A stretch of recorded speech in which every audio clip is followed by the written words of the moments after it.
আন্দামান ও নিকোবরে বেড়াতে যাওয়ার আগে জেনে নিন সেখানকার অজানা ও গুরুত্বপূর্ণ কিছু তথ্য। গ্রীষ্মকাল বা শীতকাল যে কোনো সময়ই পর্যটকদের কাছে আকর্ষণীয় ও স্বপ্নের গন্তব্যস্থল হল আন্দামান ও নিকোবর দ্বীপপুঞ্জ। 500টিরও বেশি দ্বীপ নিয়ে গঠিত এই দ্বীপপুঞ্জে অবিশ্বাস্য ও বিস্ময়কর বিচ রয়েছে।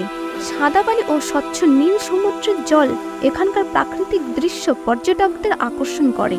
আন্দামান ও নিকোবর দ্বীপপুঞ্জ ভারতের একটি কেন্দ্রশাসিত অঞ্চল। বঙ্গোপসাগর ও আন্দামান সাগরের সংযোগস্থলে অবস্থিত এই দ্বীপপুঞ্জ। আসুন জেনে নেওয়া যাক আন্দামান ও নিকোবর দ্বীপপুঞ্জের অজানা 10টি তথ্য যেগুলো সচরাচর কেউ জানে না। নাম্বার 1, ভারতের একমাত্র সক্রিয় আগ্নেয়গিরি ব্যারেন দ্বীপ আন্দামান দ্বীপপুঞ্জে বিদ্যমান। ব্যারেন আইল্যান্ড হলো একমাত্র সক্রিয় আগ্নেয়গিরি যা শুধু ভারতে নয়, সমগ্র দক্ষিণ এশিয়ার মধ্যে একটি। এটি পোর্ট ব্লেয়ার থেকে প্রায় 135 কিলোমিটার উত্তর পূর্বে অবস্থিত। নাম্বার 2, আন্দামান বিশ্বের বৃহত্তম কাঁকড়ার আবাসস্থল। বৈজ্ঞানিকভাবে একে বলা হয় সন্ন্যাসী কাঁকড়া বা বিরগাস ল্যাক্ট্রো। সবচেয়ে বড় পরিচিত নৃতাত্ত্বিক প্রাণী, যারা বেশিরভাগই জমিতে থাকে। এরা নারকেল কাঁকড়া, ডাকাত কাঁকড়া এবং পামচর নামেও পরিচিত। দক্ষিণ এশিয়ায় আন্দামান ও নিকোবর দ্বীপপুঞ্জে এই বিশাল কাঁকড়ার সর্বাধিক সংখ্যা পাওয়া যায়। নাম্বার 3, ভারতের একমাত্র কাদা আগ্নেয়গিরি রয়েছে আন্দামানের বারাটাঙে। বিশ্বাস করুন বা না করুন, কিন্তু বুদবুদ কাদা আন্দামান দ্বীপপুঞ্জের একটি প্রধান আকর্ষণ। বারাটাং দ্বীপের মাটির আগ্নেয়গিরিগুলি ভারতে এই ধরনের একমাত্র আগ্নেয়গিরি যা মাটির নিচে জল এবং গ্যাসের মধ্যে রাসায়নিক বিক্রিয়ার কারণে গঠিত হয়। নাম্বার 4, এই দ্বীপগুলি হলো বিপন্ন লেদারব্যাক সামুদ্রিক কচ্ছপের জন্য বাসা বাঁধার জায়গা। লেদারব্যাক সামুদ্রিক কচ্ছপ সমস্ত জীবিত কচ্ছপের মধ্যে বৃহত্তম। প্রতি বছর তারা এখানে বাসা বাঁধার জন্য আন্দামান দ্বীপপুঞ্জে না হলেও শত শত বিচে আসে। এরা লম্বায় 1 থেকে 2 মিটারের কাছে হয়ে থাকে এবং এদের ওজন 250 থেকে 700 কিলোগ্রামের মধ্যে হয়ে থাকে। নাম্বার 5, এখানকার ভাষার কথা বলি তো আপনি ভাবছেন যে আন্দামান দ্বীপপুঞ্জ জুড়ে সর্বাধিক প্রচলিত ভাষাগুলি হবে আন্দামানিজ বা অঙ্গান। ভুল, কারণ এখানকার সবচেয়ে বেশি ব্যবহৃত ভাষা আর কিছু নয়, আমাদেরই বাংলা। এরপরে রয়েছে হিন্দি, তামিল, তেলুগু এবং মালায়ালাম। নাম্বার 6, আন্দামান ও নিকোবর দ্বীপপুঞ্জের রাষ্ট্রীয় প্রাণী ডুগং। এদের ছোট প্যাডেলের মতো সামনে ফ্লিপার থাকে। মোটা নিরামিষাশী এই ডুগংকে সামুদ্রিক গরু বলা হয়ে থাকে। এই ডুগং আন্দামান ও নিকোবর দ্বীপের জলে সামুদ্রিক ঘাস খেয়ে শান্তিপূর্ণ জীবনযাপন করে থাকে। এই নিস্তেজ প্রাণীদের সমুদ্রের দেবদূত বলা হয়।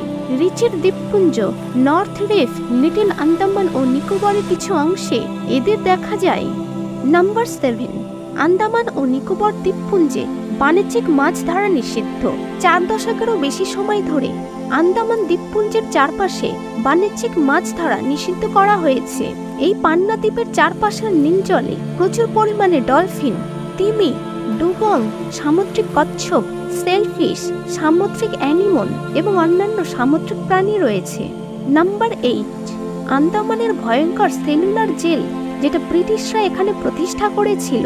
1857 সালে স্বাধীনতার বিদ্রোহ এতটাই বেড়ে গিয়েছিল যে তাদের দমন করার জন্য ইংরেজরা এই জেল বানায়, যাতে কোনো কয়েদি এই বিশাল সাগর পেরিয়ে পালাতে না পারে আর বহির্বিশ্ব থেকে সংযোগ বিচ্ছিন্ন থাকে।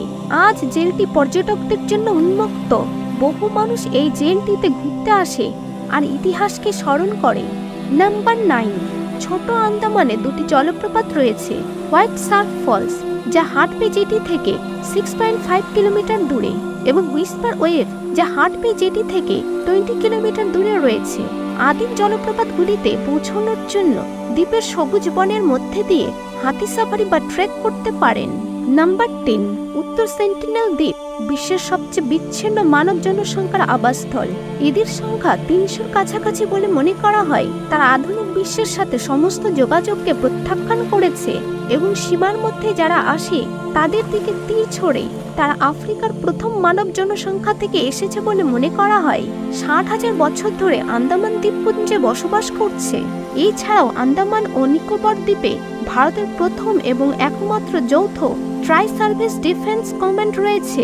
আন্দামান ও নিকোবর দ্বীপপুঞ্জের অবস্থান বিশ্বের সবচেয়ে গুরুত্বপূর্ণ নৌ ও বাণিজ্যিক চোখ পয়েন্টগুলির মধ্যে একটি। এই ডিফেন্স কমান্ডগুলি আন্দামান সাগরের চারপাশে কড়া নজর রাখে।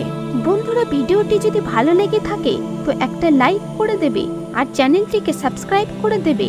দেখা হবে পরবর্তী ভিডিওতে।